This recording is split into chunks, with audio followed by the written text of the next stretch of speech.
Hello friends, সকলকে রত্নাস কিচেনে স্বাগত। আজকে বানাবো আমি ডিম ভুর্জি। একটু অন্যরকম ভাবে বানাবো। আশা করি আপনারা পুরো ভিডিওটা দেখবেন। আর ইনগ্রিডিয়েন্টস কি নিয়েছি একটা হচ্ছে কাঁচা ডিম, একটা নিয়েছি সেদ্ধ ডিম, নিয়েছি আন্দাজ মতো নুন, নিয়েছি কাঁচা লঙ্কা, নিয়েছি রসুন কুচি একটাই নিয়েছি, একটা পেঁয়াজ কুচি নিয়েছি, আর নিয়েছি আর্ধেকটা ক্যাপসিকাম কুচি, আর গোলমরিচের গুঁড়ো। একটা কড়াই বসিয়ে দিয়েছি, দিয়ে দিচ্ছি আমি সাদা তেল। এখানে সাদা তেল দিয়েই বানাবো, তো সাদা তেল দিয়ে দিচ্ছি আন্দাজ মতন, খুব একটা বেশি তেল লাগবে না। এবার তেলটা গরম হতে হতেই কিন্তু আমি দিয়ে দেবো রসুন কুচি। রসুন কুচি আমি বেশি নিইনি, একটা ছোট রসুন কুচি নিয়েছি। রসুনটা ফ্রাই হয়ে গেছে, এবার দিয়ে দিচ্ছি পেঁয়াজ কুচি। এবার দিয়ে দিচ্ছি আন্দাজ মতন নুন।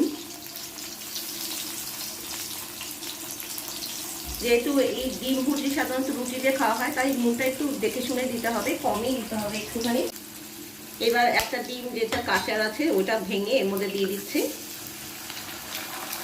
একটু নাড়াচাড়া করে নিতে হবে।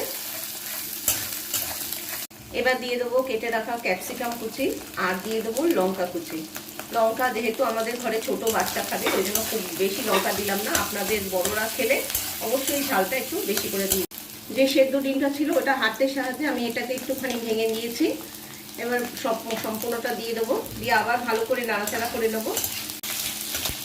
একদম ফ্রাই করা হয়ে গেছে। এবার একটুখানি গোলমরিচের গুঁড়ো দিয়ে দিচ্ছি, ভালো করে নাড়াচাড়া করে এবারে নামিয়ে আমি পরিবেশন করে দেখাচ্ছি।